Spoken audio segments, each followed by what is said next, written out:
As we are in the middle of the activities of Miss International right now, I just have to say I am really impressed at how the contestants this year have leveled up their styling game in showcasing their best in the pageant so far. I have talked about this at length in my previous content, so kudos to how the other countries have seemed to pick up the game, especially the contestants coming from the Europe continent like Miss Belarus, diba? Miss Colombia, Miss Ecuador, Miss Greece, Miss Romania, Miss Poland, and even Miss Malaysia, who all have been noticed by a lot of pageant fans as well. Hence, I can't help but wonder how the top 15 will be selected in the finals night, as all of them seem to be achieving that Miss International prototype of looking cute, anime, and fresh Barbie looking dolls in all events so far. So, given how I had already made my early favorite list, for sure, there are some ladies who have also caught the attention of the organizers whom I am not yet privy of, and this is what makes this pageant so unpredictable. Yes, this is also the same unpredictability which has made the pageant so exciting to watch despite its very long telecast. In fact, it has also given birth to the so-called Mikimoto curse, wherein whichever country wins the Miss International title is bound not to make the semifinals the following year. So during my spare time, I tried to research on the internet if this Mikimoto curse really exists in the pageant after all. So upon researching, I found out in the 56 times that it has held its competition since 1960, yes, 56 times because they skipped 1966 due to the lack of sponsorship, and 2020 and 2021 recently due to the pandemic, nearly half of the successors of these winning candidates did not make it to the semifinals. So if you guys will analyze it, there is a 50-50% chance that these successors of the winning contestants won't make it to the final cut.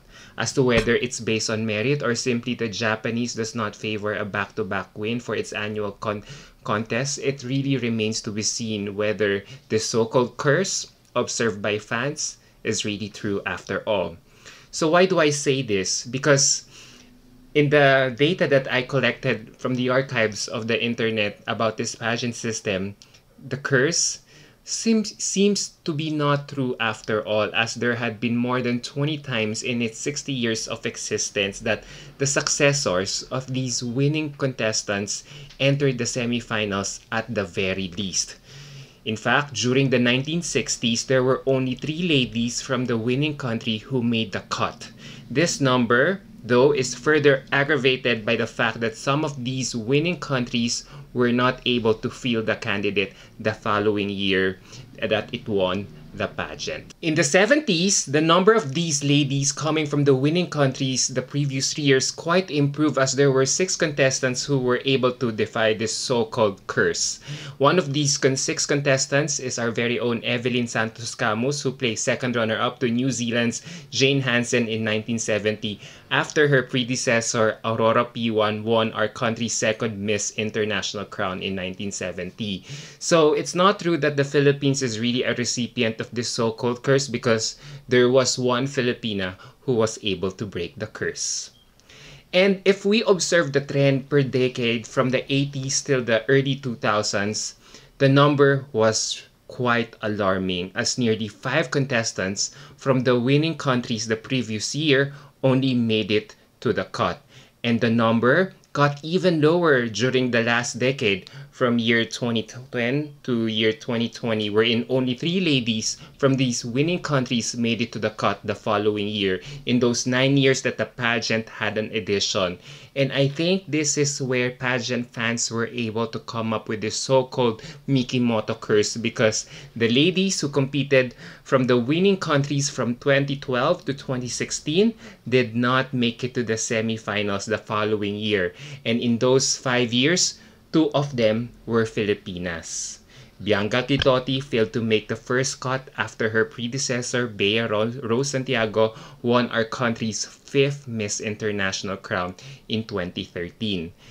And same happened with Mariel De Leon, who also did not make it to the first cut in the 2017 edition after her predecessor, Kylie Versosa, won our country's 6th Miss International title.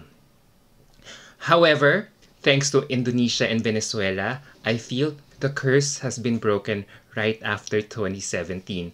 Both Indonesia's Vanya Fitrianti and Venezuela's Melissa Jimenez were able to make it to top 15 at the very least the year after their respective predecessors Kevin Liliana and Mariam Velasco won in 2017 and 2018 respectively.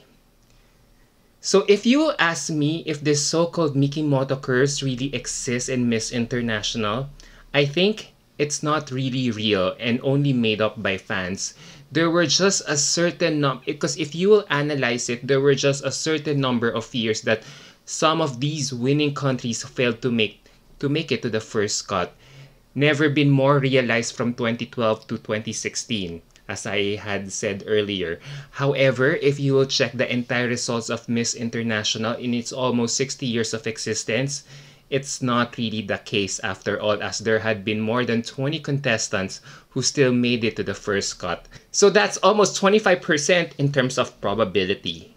So I hope the fans won't focus too much on this so-called Mikimoto curse, as there are other interesting trivia which we can derive from its results in the last 60 years. First, even though Venezuela has also experienced this so-called Mikimoto curse, once in 2004 when its representative Elaidi Aparicio failed to make the cut, a year after her predecessor Guzaider Azwa won in 2003, Venezuela was able to somehow successfully break this trend, as there had been 3 Venezuelans who placed as high as first runner-up a year after winning the Miss International crown the previous year.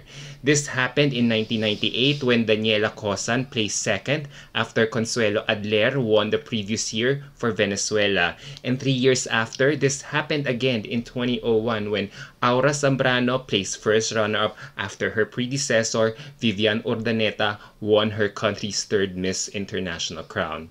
And then 10 years after, Venezuela repeated the scenario with Jessica Barbosa's first runner-up placement to Elizabeth Mosquera's 4th Miss International win a year before.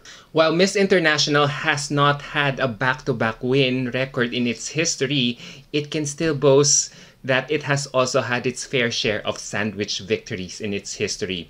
Poland was the first country to do this in 1991 and 1993 with the wins of Agnieszka Kolarska and Agnieszka Pachalko. And then a decade after, it was Mexico's turn to do this when it achieved a similar feat when Priscilla Perales and Ana Gabriela Espinosa did it in 2007 and 2009. So overall, these sandwich victories of Poland and Mexico and near wins of Venezuela thrice after winning Miss International the previous year in Miss International's history could disprove the existence of this so-called Mikimoto curse. While our country, the Philippines, is the second country with the most number of Miss International crowns, here is hoping we can also achieve a sandwich victory or near win after we win our 7th Miss International crown in the near future.